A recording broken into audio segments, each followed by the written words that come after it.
Hello दोस्तों, अगर आप लोग बीपीएससी टीआरई की तैयारी कर रहे हैं तो एक सब्जेक्ट आप लोगों का ऐसा है जो आप लोगों को मेरिट लिस्ट के अंदर भी कर सकता है और बाहर भी कर सकता है।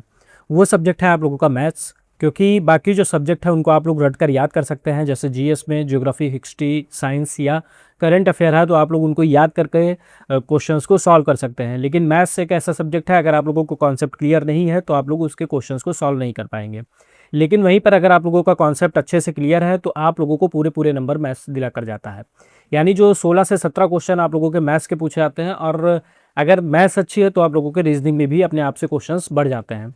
तो जो 16 से 17 क्वेश्चन अगर आप लोगों के मैथ्स के कॉन्सेप्ट क्लियर होंगे तो आपका आराम से पूरे पूरे 16 से 17 नंबर आप लोगों को मैथ दिला के जाएगा। तो उसी के क्रम में हम लोगों ने जो चैप्टर वाइज मैथ्स की स्टार्ट की थी, तो उसमें आज हम लोगों का 6 क्लास है नंबर सिस्टम का। इसके बाद एक क्लास और करेंगे तो हम लोगों के 100 क्वेश्चन पूरे पूरे हो जाएंगे। अभी तक हम लोगों ने 60 क्वेश्चंस को डिस्कस किया है। आज हम लोग नेक्स्ट 20 क्वेश्चंस को डिस्कस करेंगे। इस तरीके से हम लोग 80 क्वेश्चंस को डिस्कस कर लेंगे। बाकी जो पीवाईपी है उसकी क्लास 1 और क्लास 2 आप लोग देख सकते हैं। जितने भी पीवाईपी 1 से लेकर के 12 तक की, यानी 1 to 5, 6 to 8, 9, 10 और 11, 12, इनमें जितने भी नंबर सिस्टम के कुछ क्वेश्चन पूछे गए हैं उनको हम लोगों ने क्लास 1 और क्लास 2 में डिस्कस किया है। तो चलिए इसी के साथ वीडियो को स्टार्ट करते हैं। आज हम लोगों का फर्स्ट क्वेश्चन है 61, क्योंकि 60 तक हम लोग सॉल्व कर चुके हैं। और इसमें कह रहा है निम्नलिखित में से कौन सी संख्या 2, 5, 10 और 11 से पूर्णतः विभाज्य है। तो 2, 5 और 10 के लिए हम लोगों ने पहले डिस्कस किया है। 2 से विभाज्य होने के लिए 0 आना चाहिए लास्ट में, या फिर कोई सम अंक आना चाहिए, जैसे 2, 4, 6, 8। और उसके बाद अगर 5 से बात की जाए तो 0 आना चाहिए या फिर 5 आना चाहिए। फिर 10 से विभाज्य होने के लिए लास्ट में 0 आना चाहिए। तो यहाँ पर अगर 3 की बात की जाए, 2, 5 और 10, तो यहाँ पर 0 है, यानी 2 से विभाज्य होगी, ये 5 से विभाज्य होगी और 10 से विभाज्य होगी। यहाँ पर भी 0 है, ये भी 2, 5 और 10 से विभाज्य होगी। यहाँ पर 0 है तो ये भी 2, 5 और 10 से विभाज्य हो गई। अब लास्ट बचा हमारा 11 से। तो 11 से विभाज्य होने के लिए विषम स्थान पर जो अंक है और सम स्थान पर जो अंक है उनको माइनस करते हैं। माइनस करने के बाद 0 आता है या फिर 11 आता है, इन दोनों में से कोई संख्या आती है तो वो हमारी 11 से विभाज्य होती है। जैसे कि पहला ऑप्शन है 192,840। तो इसमें विषम अंक वाले लेंगे, यानी पहला, तीसरा और पांचवा, इनको जोड़ेंगे 1, 2, 3, 3 और 4, 7। अब सम अंक वाले लेंगे 9, 8, 17, 17 और 0, 17, 7 माइनस 17। अब 7 में से 17 घटाएंगे तो ये हो जाएगा 10, यानी कि 10 11 से विभाज्य नहीं है। अगर 0 आता है या फिर 11 से विभाजित होने वाली संख्या आती तो ये संख्या 11 से विभाजित नहीं है, ये ऑप्शन हमारा कैंसिल हो गया। अब दूसरा देखते हैं 382,470। अब इसमें विषम अंक वाला 3, 2, 5, 5 और 7, 12। अब सम अंक वाला 8, 4, 12, 12 और 0, 12। 12 में से 12 घटाएंगे तो 0 आ गया, यानी ये संख्या 11 से भी विभाज्य होगी। तो ये 2, 5 और 10 से पहले से विभाज्य थी, अब 11 से विभाज्य हो गई, यानी ये 2, 5, 10 और 11 से विभाज्य हो गई। तीसरा ऑप्शन देखते हैं 473,820। अब यहाँ पे पहला 4, तीसरा पांचवा, तो 4, 3, 7, 7 और 2, 9। तो ये हो गया हमारा 9। अब देखते हैं 7, 8, 15 और 15 में से 0 15 और 0, 15, 15 में से 9 गया तो 6 आ गया, यानी ये भी हमारी तीसरा जो संख्या है ये 11 से विभाज्य नहीं होगी, ये भी हमारा ऑप्शन गलत हो गया। तो इस क्वेश्चन का जो सही आंसर हो जाएगा वो हमारा हो जाएगा ऑप्शन नंबर बी, क्योंकि ये जो है 2 से भी विभाज्य है क्योंकि लास्ट में 0 आया, 5 से भी है क्योंकि लास्ट में 0 है, और उसके बाद 10 से भी है और 11 से भी है। तो इस क्वेश्चन का जो राइट आंसर हो जाएगा ऑप्शन नंबर बी हो जाएगा। नेक्स्ट क्वेश्चन देखते हैं। अगले क्वेश्चन में कह रहा है 8, 3, 4, 7, 2 XY।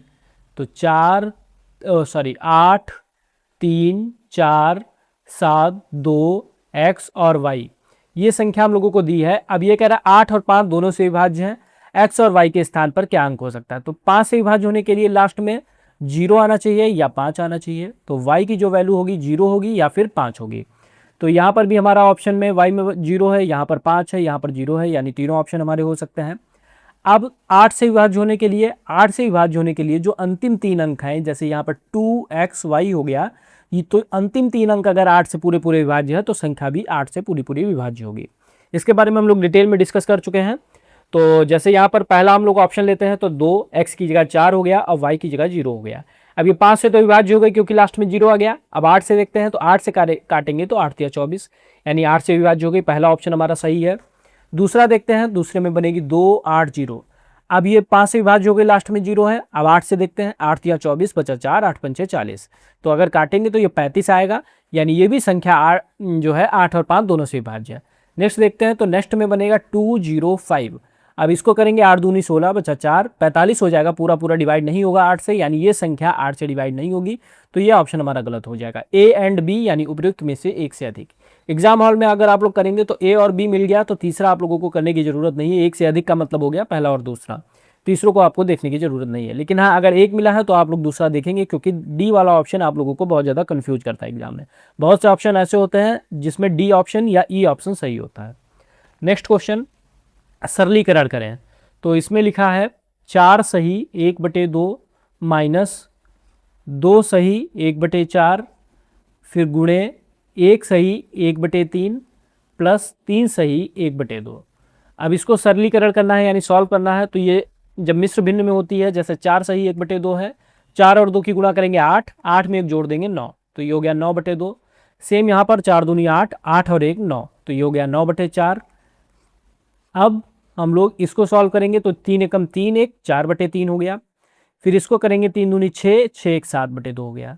तो इसको हम लोगों ने सॉल्व किया। अब यहाँ पर हम लोग ले लेंगे एलसीएम, 2 और 4 का एलसीएम 4, तो 2 दूनी 4, 9 दूनी 18 माइनस 9 गुणे 4/3 प्लस 7/2। तो 18 में से 9 गया 9, 9/4 गुणे 4/3 प्लस 7/2। अब हम लोगों ने पहले भी डिस्कस किया है कि सबसे पहले भाग करते हैं, फिर गुणा, फिर जोड़, फिर घटाना। तो यहाँ पर सबसे पहले गुणा करेंगे तो 4 से 4 कैंसिल हो गया, 3 से इसको काटेंगे 3 3 9 हो गया। तो यहाँ पर हो जाएगा 3 प्लस 7/2।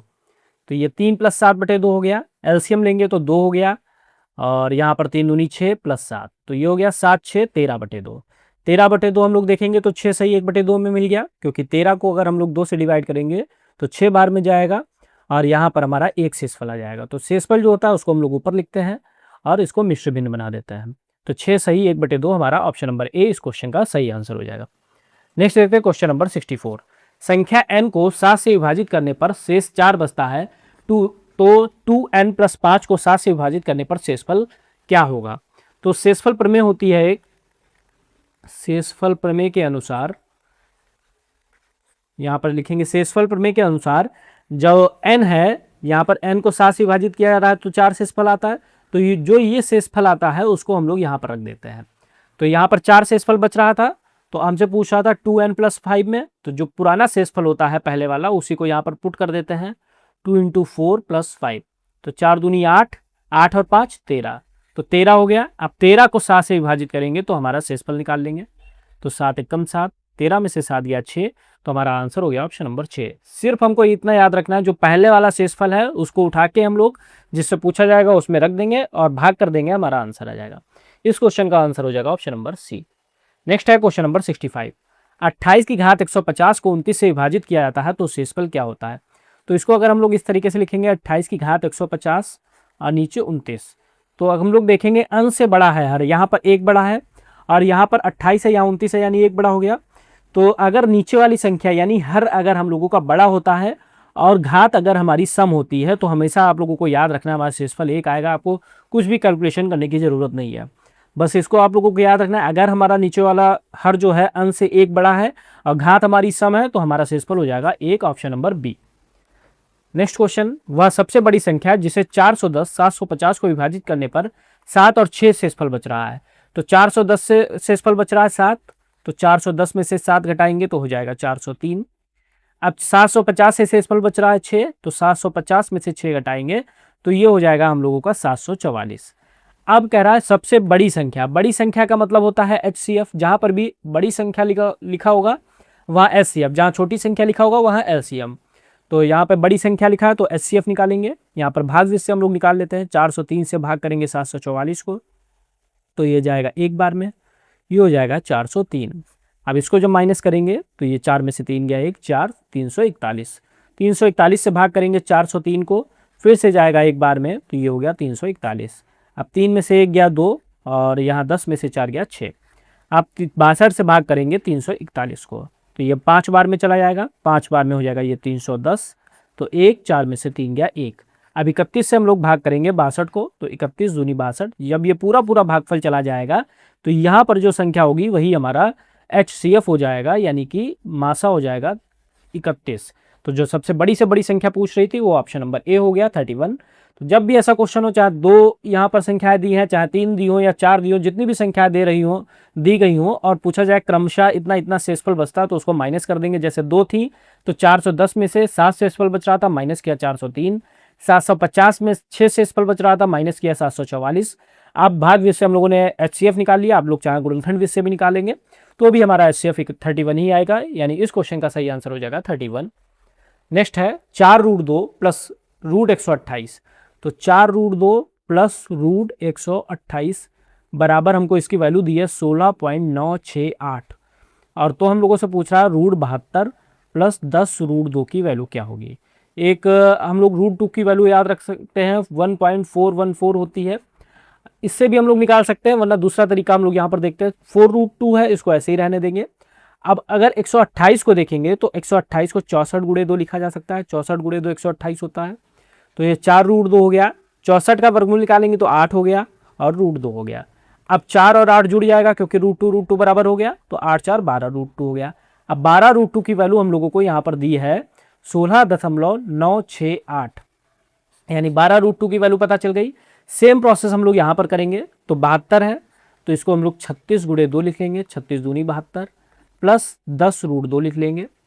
तो 36 का वर्गमूल हो गया 6√2 प्लस 10√2, तो ये हमारा हो गया 16√2। अब 16√2 को अगर हम लोग तोड़ेंगे, ये 12√2 की वैल्यू हम लोगों को क्योंकि दी है, तो 12√2 प्लस 4√2 भी लिख सकते हैं हम लोग। तो 12√2 की वैल्यू हम लोगों को पता है 16.968 हो गई। अब 12 का अगर 1/3 करेंगे तो 4 आएगा, यानी इसका अगर हम लोग 1/3 कर दें तो हम लोगों को वैल्यू पता चल जाएगी। 3 से 16.968 को भाग कर देंगे, क्योंकि यहाँ 12 था, 12 का 1/3 4 होता है, तो 3 से हम लोग भाग करेंगे, 3 × 5 = 15, बचा 1 दशमलव, यहाँ पर 9 उतारा, यहाँ दशमलव लगाया, तो 6 बार में जाएगा 18, बचा 1, फिर 6 उतारा 5 बार में 15, 1, फिर ये हो गया 8, तो 3 × 6 = 18, तो ये हो गया 5.656। तो यहाँ से वैल्यू हम लोगों को पता चल गई 5.656। अब हम लोग जोड़ेंगे 8 6 14 हो गया, ये हो गया 9 5 14 और 1 15 हो गया। अब सॉरी 6 5 11 1 12 हो गया, यहाँ पर 8 6 14, 6 5 11 1 12 हो गया, 9 6 15 1 16 हो गया और 16 5 21 1 22 हो गया। तो 22.624 यानी ऑप्शन नंबर बी हमारा सही हो जाएगा। तो सबसे पहले हम लोगों ने क्या किया, √128 को तोड़ दिया, यहाँ से 12√2 बना लिया, 12√2 की वैल्यू हमें 16.968 पता चल गई। सेम हम लोगों ने यहाँ पर प्रोसेस किया, √72 को हम लोगों ने तोड़ दिया, यहाँ से 16√2 आ गया, 16√2 को हम लोगों ने 12√2 प्लस 4√2 में चेंज कर लिया। इसकी वैल्यू हमें सीधा सीधा दी गई थी, इसका 1/3 है, तो 3 से भाग करके हम लोगों ने इसकी वैल्यू निकाल के जोड़ दिया, हमारा आंसर आ गया। दूसरा तरीका क्या है, ये 16√2 हो गया, यहाँ पर हम लोगों ने जब इसको सॉल्व किया, इसको हम लोग अगर ना सॉल्व करें, इसको सॉल्व करने की जरूरत नहीं है, इसको अगर हम लोगों ने सॉल्व किया तो ये 16√2 आ गया। √2 की वैल्यू अगर आपको याद है 1.414, इससे मल्टीप्लाई करेंगे, हमारा आंसर आ जाएगा सेम ऑप्शन नंबर बी। सीधा यहाँ 16 गुणे √2 की वैल्यू रख देंगे, गुणा कर देंगे, हमारा आंसर आ जाएगा। अदरवाइज आप लोग इस तरीके से भी लगा सकते हैं। नेक्स्ट है क्वेश्चन नंबर 68। एक पार्टी में एक आदमी उसकी पत्नी, यानी एक आदमी और उसकी पत्नी 2 लोग हो गए, फिर 3 बेटे और उसकी पत्नियां, तो 3 बेटे और उनकी पत्नियां यानी 3 + 3 हो गए। अब प्रत्येक के 4 बेटे, तो प्रत्येक के 4 बेटे तो 3, अगर एक का 4 है तो 3 के हो जाएंगे 12। अब इनको हम लोग जोड़ देंगे, हमारा आंसर आ जाएगा 12 3 15, 15 3 18, 18 1 19, 19 1 20। टोटल कितने लोग शामिल थे, 20 लोग शामिल थे, क्योंकि एक आदमी उसकी पत्नी थी तो एक आदमी एक पत्नी हो गई। अब 3 बेटे, तो 3 बेटे हो गए, उनकी 3 पत्नियां हो गई। अब प्रत्येक के 4 बच्चे, यानी एक के 4 हैं तो 3 के 12 हो गए, तो 12 6 18 और 2 20, हमारा आंसर हो गया ऑप्शन नंबर बी। नेक्स्ट है क्वेश्चन नंबर 69। 1 से 80 तक कितनी प्रतिशत संख्याओं का इकाई का अंक 2 या 8 है। तो 1 से 80 तक पूछा है, तो हम लोग देखते हैं, अगर 1 से 10 की बात की जाए तो इकाई के अंक में 2 और 8 वाली 2 संख्या आएंगी, क्योंकि एक 2 आएगी एक 8। इसी तरीके से अगर 11 से 20 की बात की जाए तो एक 12 आएगा एक 18 आएगा, इसमें इकाई का अंक 2 है, इसमें इकाई का अंक 8 है। तो यानी 1 से 10 में 2 संख्याएं मिल रही हैं, 11 से 20 में 2 संख्याएं मिल रही हैं, इसी तरीके से 20 से 30 में देखेंगे तो 22 और 28 2 संख्याएं मिलेंगी। तो इस तरीके से अगर हम लोग देखें तो प्रत्येक में हम लोगों को 2 2 संख्याएं मिल रही हैं। अगर 1 से 10 में 2 मिल रही है तो 1 से 80 में हम लोगों को कितनी मिलेंगी, 8 दूनी 16, क्योंकि 10 में 2 तो 80 में निकालना है तो 8 दूनी 16 हो जाएगा, 8 से गुणा कर देंगे। तो टोटल 16 संख्या ऐसी होंगी जिनका इकाई का अंक 2 या 8 होगा। तो 16 संख्याएं ऐसी हैं जिनका, अब प्रतिशत पूछ रहा है तो टोटल संख्या हमारी 80 है, क्योंकि 1 से 80 तक, उसमें 16 संख्याएं हमारी जिनका इकाई का अंक 2 या 8 है, तो 16/80 गुणे 100, 0 से 0 काट दिया, 8 दूनी 16, तो 2 और 10 की गुणा की तो 20% हमारा आंसर आ गया ऑप्शन नंबर बी। तो इस क्वेश्चन का आंसर हो गया ऑप्शन नंबर बी, 20%। नेक्स्ट देखते हैं अगला क्वेश्चन। 3.5 लीटर की बोतल से 50 मिलीलीटर के कितने गिलास पूरी तरह भरे जा सकते हैं।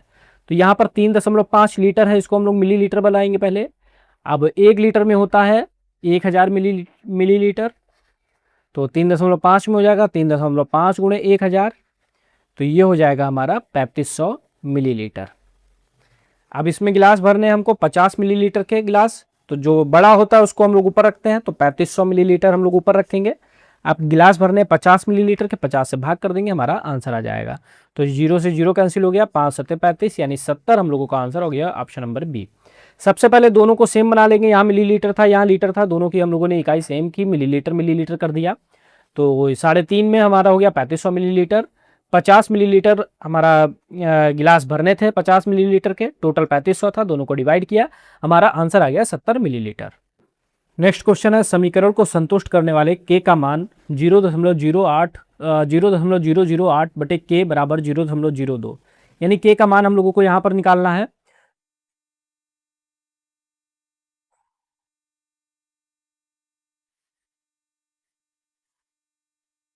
नेक्स्ट क्वेश्चन है, समीकरण को संतुष्ट करने वाले के का मान 0.008 बटे के बराबर 0.02, यानी यहाँ पर के का जो वैल्यू है उसको हम लोगों को फाइंड आउट करना है। तो 0.008 बटे के बराबर 0.02।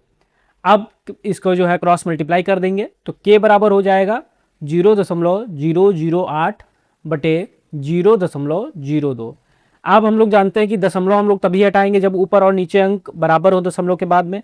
यहाँ पर 3 अंक हैं और यहाँ पर 2 अंक हैं, तो दशमलव से दशमलव हटाएंगे, यहाँ पर 1 अंक बढ़ा देंगे, 3 अंक हो जाएंगे, यानी हमारा आंसर हो जाएगा 8/20। इसको सॉल्व करेंगे, 2 चौकू 8, 10 से भाग 20, यानी 2 चौकू 8, 2 दशमलव 20, 4/10 का मतलब हो गया 0.4, और हमारा आंसर हो गया ऑप्शन नंबर बी। बहुत आसान क्वेश्चन है, केवल क्रॉस मल्टीप्लाई करना है। क्रॉस मल्टीप्लाई करने के बाद में जो हम लोगों का दशमलव तभी हटाते हैं जब अंश और हर में दशमलव के बाद के जो अंक हैं वो बराबर हों। जैसे यहाँ पर 3 थे, यहाँ पर 2 थे, तो हम लोगों ने यहाँ पे 3 बना के दशमलव हटा दिया, सॉल्व कर लिया, हमारा आंसर आ गया 0.4। नेक्स्ट है क्वेश्चन नंबर 72। 70 और 100 के बीच में सभी अभाज्य संख्याओं का योग क्या है। तो अभाज्य संख्या वी संख्या होती है जो या स्वयं से कटती हैं या 1 से कटती हैं। तो 70 के बाद की हम लोगों को गिनना है 100 से पहले, यानी पहली होगा 71, 71 के बाद 73, 73 के बाद 79 79, फिर 83, 83 के बाद हम लोगों की अगली हो जाएगी 89, और 89 के बाद में हो जाएगी हम लोगों की 97।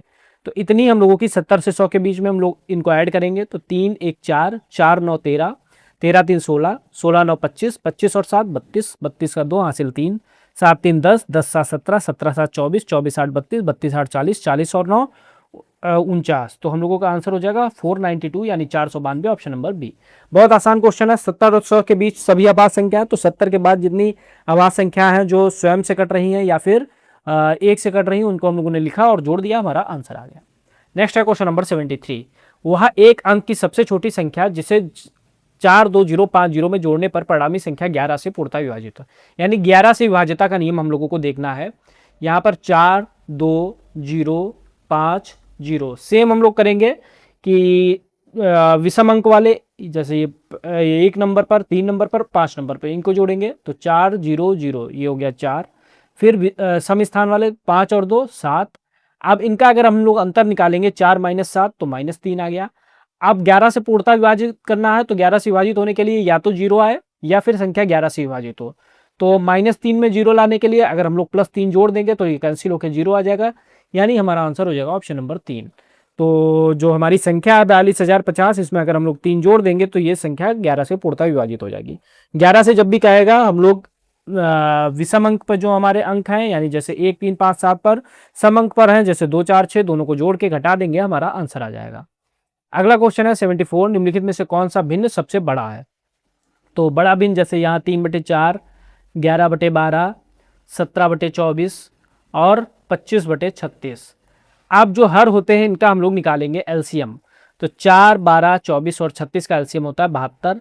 आप लोग निकाल सकते हैं 4, 12, 24, 36। एलसीएम निकालने का तरीका है, सबसे पहले सबसे छोटी संख्या से डिवाइड करेंगे, 2 दूनी 4, 2 छंग 12, 12 और 18। फिर 2 से डिवाइड करेंगे तो 1, 3, 6, 9। फिर 2 से करेंगे 1, 3, 3, 9। 3 से करेंगे 1, 1, 1, 3। फिर 3 से करेंगे तो 1, 1, 1, 1। अब इनका गुणा करेंगे तो 2 दूनी 4, दूनी 8, 8 या 24, 24 या 72। अब जो हमारा एलसीएम आता है उससे हम लोग सभी में गुणा कर देते हैं। यहाँ पर 72 से कर देंगे, यहाँ पर 72 से कर देंगे, यहाँ पर 72 से गुणा कर देंगे और यहाँ पर 72 से कर देंगे।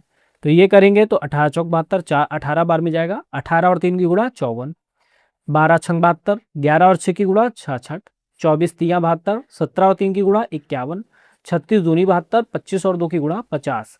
अब बड़ी संख्या हम लोगों से पूछ रहा है तो जो बड़ा अंक आया है यानी 66, तो ये जो भिन्न थी 11/12, आंसर हो गया ऑप्शन नंबर बी। छोटी अगर कहता तो छोटा आया है हमारे 51, यानी हमारी जो भिन्न हो जाती है वो 17/24। बहुत आसान क्वेश्चन होता है। सबसे पहले हम लोग जो हर होते हैं उनका एलसीएम निकालते हैं, जो भी एलसीएम आता है उससे हम लोग सभी भिन्न में गुणा कर देते हैं। अगर हमारी संख्या जो सबसे बड़ी है वो भिन्न हमारी सबसे बड़ी होगी, जो संख्या हमारी सबसे छोटी है वो भिन्न हमारी सबसे छोटी होगी। नेक्स्ट है क्वेश्चन नंबर 75। यहाँ पर एक करेक्शन कर लेना, यहाँ पर पूरा पर बार नहीं है, केवल 2 पर है, इसको हम लोग बार बोलते हैं। तो ये क्वेश्चन जो है 0.45 ये पूरे पर बार है, प्लस 0.12 यहाँ पर 2 के ऊपर बार है। अब इसको सॉल्व करना है, तो इसको सॉल्व करने का तरीका होता है, जैसे यहाँ पर 0.45 टोटल बार है। अब यहाँ पर जब हम लोग दशमलव हटाते हैं और ऊपर बार को हटाते हैं तो जितना भी अंक है उतना 9 लिख लेते हैं। जैसे यहाँ पे 2 था तो 99 हो गया। लेकिन यहाँ पर अगर हम लोग देखेंगे 0.12 2 के ऊपर है, तो इसमें क्या करते हैं, जो संख्या है उसको हम लोग लिख लेते हैं। यहाँ पर संख्या तो क्या है 12। अब जिस पर बार नहीं है, जैसे यहाँ पर 1 नहीं है तो 1 को माइनस कर देंगे, 12 में से 1 घटा देंगे। अब दशमलव हटाएंगे तो 9 लगाएंगे, और यहाँ पर 1 पर नहीं था तो हम लोग 1 0 लगा देंगे। 12 में से 1 गया 11, 11/90।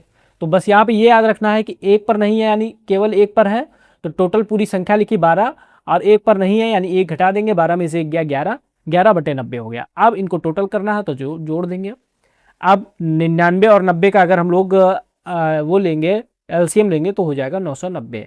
99 से डिवाइड करेंगे 10 बार में जाएगा, ये हो जाएगा 450। 90 से करेंगे 11 बार में जाएगा, 11 और 11 की गुणा 121।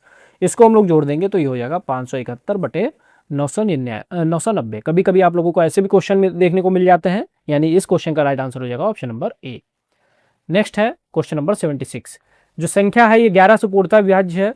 फिर से सेम क्वेश्चन है, 11 से विभाज्यता का नियम लगेगा 6, 4, K, 8, 3, 2। तो विषम वाले 1, 3, 5। यहाँ पर 6, 6 प्लस K, 6 और 3, यानी ये हो गया हमारा 9 प्लस K। यहाँ पर देखेंगे 4, 4, 8, 12, 12 और 2 14। तो ये हो गया 9 प्लस K माइनस 14, यानी ये हो गया K माइनस 5, क्योंकि 14 में से 9 गया तो 5। अब 11 से पूर्णतः विभाज्य कह रहा है, अब विभाजित के लिए 0 आए या फिर 11 से विभाजित कोई संख्या है तो 0 लाने के लिए K की वैल्यू हम लोग क्या रख देंगे 5, 5 माइनस 5 0, यानी K की वैल्यू हमारे पता चल गई 5। तो K की वैल्यू जब पता चल गई 5 तो हम लोग इसको भी निकाल लेंगे। K का स्क्वायर यानी 5 का स्क्वायर 25, 2K यानी 5 दूनी 10, 25 प्लस 10 35। हमारा आंसर हो जाएगा ऑप्शन नंबर बी। बहुत आसान क्वेश्चन है। 11 से विभाज्यता का नियम में बस याद रखना है, पहला अंक, तीसरा अंक, 5वां अंक, 7वां अंक, ऐसे जितना भी होगा विषम पर उसको जोड़ लेंगे। सम वाला यानी दूसरा, चौथा, छठा, 8वां जितना भी होगा उसको जोड़ के माइनस करेंगे। माइनस करने के बाद हमारा 0 आना चाहिए या फिर 11 से विभाज्य कोई संख्या आनी चाहिए। तो 0 यहाँ पर हमने देखा K माइनस 5 आ रहा, अगर K की वैल्यू 5 रख देंगे तो 5 माइनस 5 0 हो जाएगा। तो K की वैल्यू हम लोगों ने 5 रखी। अब हम लोगों से किसी भी चीज़ की वैल्यू पूछी जाएगी हम लोग आसानी से निकाल सकते हैं। नेक्स्ट है क्वेश्चन नंबर 77, 5K7। तो यहाँ पर 5K7 में 385 जोड़ने पर तो जोड़ देंगे तो हमें क्या मिलता है 9P2। अब यदि 9P2 जो है 3 से विभाज्य है, 3 से विभाज्यता का क्या मतलब होता है कि जो हमारे अंक है वो हमारे 3 से विभाज्य होना चाहिए। जैसे 9, 2, 11, तो 11 आ रहा है और 3 से विभाज्य होने के लिए 12 चाहिए। तो अगर P की वैल्यू यहाँ पर 1 हो सकती है, 11 1 12 हो जाएगा। या फिर 15 होना चाहिए, तो p की 15 लाने के लिए p की वैल्यू 4 हो सकती है, या फिर 18 होना चाहिए तो p की वैल्यू यहाँ पर 11 में अगर हम लोग 7 जोड़ेंगे तो 18 हो जाएगा। यानी कि 3 वैल्यू यहाँ पर बन सकती हैं, 1 4 और 7। तो अब हम लोग देखते हैं यहाँ पर कौन सी वैल्यू हम लोगों की आएगी। तो 7 और 5 12 हो गया, 12 का 2 हासिल गया 1। अब 8 और 1 9 हो गया, अब 9 हो गया। अब यहाँ पर k की वैल्यू ऐसी लानी है कि ये संख्या भी हमारी 3 से ही भाज्य हो जाए, और कह रहा है कि न्यूनतम संभावित मान, न्यूनतम पर फोकस करेंगे। तो सबसे पहले हम लोग 1 रख के देखेंगे। अगर यहाँ पर p की वैल्यू यहाँ पर हम लोग 1 मान लें, तो यहाँ 7 5 12 हो गया, 12 का हासिल गया 1, 8 और 1 9 हो गया, और 9 में अगर हम लोग 2 जोड़ देंगे तो 9 2 11 हो जाएगा, 11 का 1 हासिल गया, 5 3 8 1 9, यानी हमारी जो इक्वेशन है वो सेटिस्फाई हो जाएगी। तो k की वैल्यू यहाँ पर हो गई 2 और p की वैल्यू हो गई यहाँ पर 1। यहाँ पर बाकी वैल्यू को इसलिए हम लोग नहीं रखेंगे क्योंकि न्यूनतम कह रहा था, यानी सबसे छोटी, तो 1 में ही हमारा सेटिस्फाई हो गया, यानी सबसे छोटी संख्या 1 हो गई। तो k की वैल्यू हमारी 2 हो गई, ऑप्शन नंबर ए। नेक्स्ट है क्वेश्चन नंबर 78। भिन्न के अंश में 3 जोड़ने पर, मान लेते हैं हम लोग भिन्न है x बटे वाई, कह रहा भिन्न के अंश में 3 जोड़ दें, यानी 3 जोड़ दें, हर में 2 घटा दें, यानी 2 घटा दें, तो भिन्न बन गई x प्लस 3 बटे वाई माइनस 2। तो क्या मिलता है, 4 बटे 3 मिलता है। अब कह रहा है हर में 2 जोड़ दें, भिन्न थी हमारे x बटे वाई, हर में 2 जोड़ दें तो मिलता है 1 बटे 2। अब इसको सॉल्व कर लेंगे, एक्स वाई की वैल्यू निकाल लेंगे, मूल भिन्न हमें पता चल जाएगी। अब डायरेक्ट हम लोग यहाँ पर ऑप्शन से इसलिए नहीं कर सकते क्योंकि अंश और हर का धनात्मक अंतर पूछ रहा है। तो हम लोग क्रॉस मल्टीप्लाई करेंगे तो ये हो जाएगा 3x प्लस 9 बराबर 4y माइनस 8। तो 3x माइनस 4y बराबर हो जाएगा -8 माइनस 9। तो 3x minus 4y is equal to हो जाएगा 9 8 17 माइनस 17। यहाँ पर क्रॉस मल्टीप्लाई करेंगे तो 2x बराबर हो गया y प्लस 2। तो y बराबर हो गया 2x माइनस 2, क्योंकि इधर से हम लोगों ने पक्षांतर कर दिया तो y की वैल्यू आ गई 2x माइनस 2। अब y की जो वैल्यू है इसको अगर हम लोग यहाँ पर पुट कर देंगे तो हम लोग x की वैल्यू फाइंड आउट कर सकते हैं। तो ये था 3x minus 4y is equal to minus 17। तो ये हो गया 3x माइनस 4, y की जगह पे रख देंगे 2x माइनस 2 बराबर माइनस 17। तो ये हो गया 3x माइनस 4 दूनी 8x, अब माइनस माइनस हो जाएगा तो प्लस हो जाएगा, यहाँ पर 4 दूनी 8 बराबर माइनस 17। तो माइनस 8 में से 3 जाएगा माइनस 5x, 8 को इधर ले आएंगे तो ये हो जाएगा माइनस 17 माइनस 8, तो माइनस 5x बराबर हो जाएगा माइनस 25। माइनस से माइनस कैंसिल हो जाएगा और 5 से 25 कैंसिल हो जाएगा 5 बार में, तो x की वैल्यू हो गई 5। यानी x की वैल्यू अब हम लोगों को 5 पता चल गई। अब y की वैल्यू हम लोग यहाँ पर निकाल सकते हैं। तो y बराबर हो जाएगा 2 गुणे 5 माइनस 2, 5 दूनी 10 में से 2 गया 8, यानी y की वैल्यू पता चल गई हमको 8। यानी भिन्न हमारी हो गई x बटे 8 था, यानी 5 बटे 8। अब इनका अंतर निकालना, 8 में से 5 माइनस होगा 3, ऑप्शन नंबर बी हमारा सही आंसर हो जाएगा। सिंपली सबसे पहले हम लोगों ने भिन्न मान ली x बटे वाई थी, हमसे कह रहा हर अंश में 3 जोड़ा तो जोड़ दिया, हर में 2 घटाया, यहाँ पे 2 घटा दिया, भिन्न हमें पता चल गई 4 बटे 3। सॉल्व किया 3x minus 4y minus 17, equation number 1 बन गया। सेम प्रोसेस, कह रहा हर में 2 जोड़ दिया तो हर में 2 जोड़ने पर भिन्न हमारी बन गई 1 बटे 2, इसको सॉल्व किया इक्वेशन नंबर 2। यहाँ से हम लोगों ने y की वैल्यू निकाली, y की वैल्यू को इक्वेशन नंबर फर्स्ट में हम लोगों ने पुट कर दिया, यहाँ से x की वैल्यू 5 पता चल गई। जब x की 5 पता चल गई तो हम लोगों ने यहाँ पर y बराबर 2x माइनस 2 में x की वैल्यू को रखा तो y की वैल्यू 8 आ गई। यानी भिन्न हमारी थी x बटे वाई, तो हमारी भिन्न हो गई 5 बटे 8। दोनों का अंतर निकालना था, 8 में से 5 माइनस किया तो 3 हमारा आंसर हो गया। नेक्स्ट है 79। इसमें कह रहा सबसे बड़ी संख्या कौन सी है। जैसे अभी हम लोगों ने भिन्न में किया था वही सेम प्रोसेस यहाँ पर लागू होता है। जैसे 3 की घात 1 बटे 2, 4 की घात 1 बटे 3, अब 5 की घात 1 बटे 4। अब यहाँ पर जो 1 बटे 2, 1 बटे 3, 1 बटे 4 है, इसमें जो हर है उसका हम लोग लेंगे एलसीएम। जैसे 2, 3 और 4 इसका एलसीएम लेंगे तो एलसीएम हो जाएगा हम लोगों का 12। तो यहाँ पर इसको हम लोग लिख लेते हैं 1 बटे 2, 1 बटे 3 और 1 बटे 4, इसका एलसीएम हो गया 12, तो 12 से सब में गुणा कर देंगे। सेम जो प्रोसेस अभी हम लोगों ने किया था वही प्रोसेस यहाँ करेंगे। 2 से 2 छंग 12, 3 चौको 12, 4 तिया 12, तो ये हमारी घात हो गई। यानी 3 की घात यहाँ पर आया 6, 6 हो गया। 4 की घात यहाँ पर आया 4, तो 4 हो गया। 5 की घात यहाँ पर 3, तो 3 हो गया। अब 3 की घात 6, 3 तिया 9, तिया 27, तिया 81, तिया 243 और तिया 729, तो ये 729 हो गया। 4 की घात 4 चक्कू 16, 16 चक्कू 64, 64 चक्कू 256। 5 की घात 3, 55 25, 5 125। अब कह रहा सबसे बड़ी है हमारी 729, यानी 3 की घात 6, ये किससे बनी, 3 की घात 1 बटे 2 से। हमारा आंसर हो जाएगा √3 या 3 की घात 1 बटे 2, क्योंकि √3 का मतलब होता है 3 की घात 1 बटे 2। अगर सबसे छोटी पूछी जाती तो 125, यानी 5 की घात 3, यानी 5 की घात 1 बटे 4 हमारा आंसर हो जाता। सिंपली सबसे पहले जो हमारे घात हैं, घात में जो हमारी भिन्न है उनका जो हर है उसका हम लोग एलसीएम लेंगे। एलसीएम लेने के बाद गुणा करके नॉर्मल फॉर्म में बना लेंगे।